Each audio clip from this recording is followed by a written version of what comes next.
What's up, YouTube? I'm back with another NBA 2K23 news video. So finally, this morning 2K dropped a courtside report talking about NBA 2K23 and some of the major things that are coming. And so after reading the report, I'm not going to say I'm excited, but it does look like things are getting a lot better. So they talked about different things you can do with the Pro Stick to start off. They talked about dunking, how they've changed dunking. You can now hang on the rim, which I guess, some people may want to do. They talked about defense. They talked about layups. They've talked about tuning down blocks. They've talked about better one-on-one defense. So it looks like it's going to be an interesting change. What is that going to look like when the actual game come out? I don't know. But of course, they always talked about making improvements to the game just in general. But the biggest thing they talked about was one, if you are on PlayStation 4 and the Xbox, whatever the current Xbox is with PlayStation 4, you are going to be able to have the same My Player Builder as us on the PS5 and Series X and S. That means no more pie charts. If you are someone who is still on current gen, this is going to be a huge change for you because you are no longer going to be stuck in having to just pick something. You're going to be able to create your own player, and that is huge. They also talked about in the My Player Builder, so you remember how you have to play 5-on-5 games to test your build. There is now a 3-on-3 environment to test your build. So for all of you city people who just or park people who just make builds for the park, you're going to be able to test that in a 3-on-3 setting. Now, if you are on PS5 and Xbox Series S and X, they also talked about the new badges that we're going to be getting and the different type of tiers for each badge. So no longer does it seem like there is gold, Hall of Fame, silver, and bronze. But now they changed it to tiers. So in theory, it's the same thing. It's just not within the color scheme. So they talked about one, how there are 16 badges per attribute category.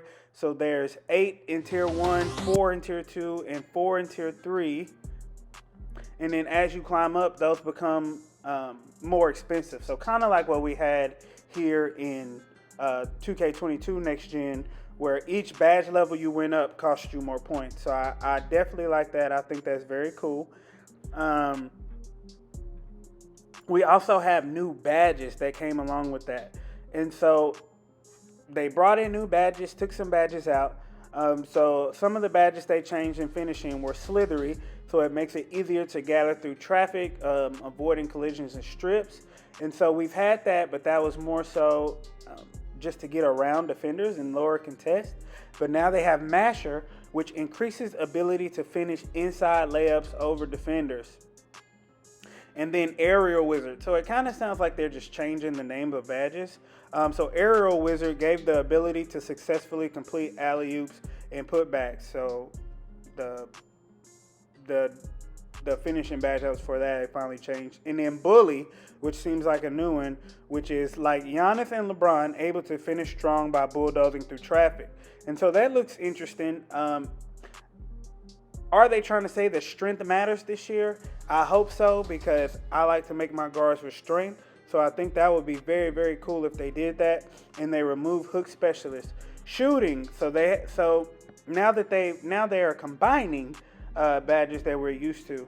But some of the new badges are amped, which reduces the shooting attribute penalties when fatigued. We've seen that in 2K before.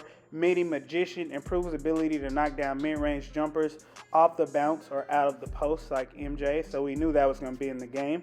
He's on the cover, so we knew fadeaways were going to go crazy. Claymore increases a spot-up shooter's ability to knock down catch-and-shoot jumpers the longer they remain stationary prior to shooting. So we've already seen that before. We know what that's about. Hand down, man down, making an outside shooter even deadlier, so it kind of sounds like Deadeye. Space Creator is no longer in playmaking. They have moved Space Creator into a shooting badge, so that's going to be interesting. That's something I'm definitely going to be rocking on tier 4. That's just the way I love to play the game. And some of the badges they removed. So they removed Chef, Hot Zone Hunter, Lucky Number 7, Mismatch Expert, they removed it from shooting and put it into playmaking.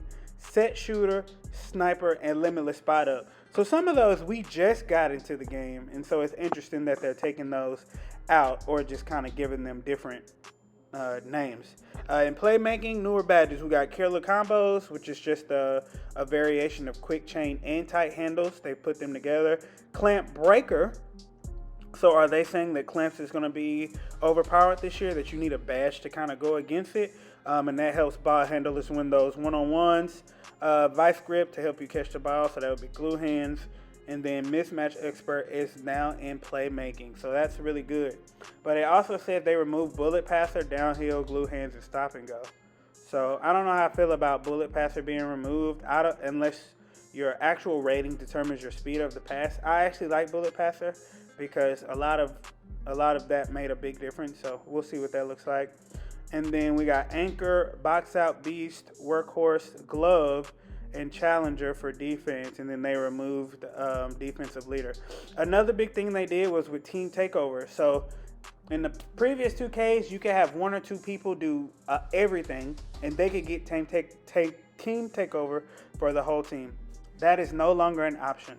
Now, each person on the team has a responsibility to fill up part of the team takeover meter to do that. So now if you were one of those people who just sat back in the corner or sat and didn't do anything and still got your team takeover, I don't know why I can't say that. That is no longer the case. And so that is going to be good, because there were many times where we would be playing up against a point guard or a big who all they do is get rebounds and blocks, and they would have team takeover for everybody. So that's wrapping up the video here. I'm definitely interested to see what that's actually going to look like.